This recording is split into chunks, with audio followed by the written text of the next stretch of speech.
Grabe, suspended ang lahat ng sasakyang pang tubig ngayon dito sa Malta kasi napakalakas ng alon.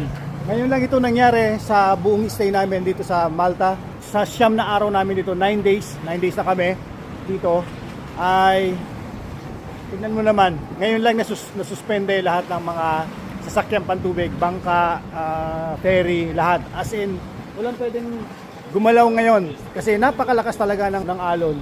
Very unusual. Hindi ko alam kung common ito dito sa Malta, pero ngayon lang namin naranasan sa buong stay namin doon sa loob ng 9 days na yon. Kaya hindi kami makatawid sa kabila, sa Valletta by ferry kasi nandun yung Valletta. Hindi kami makatawid ngayon ng by ferry, kailangan by bus lang.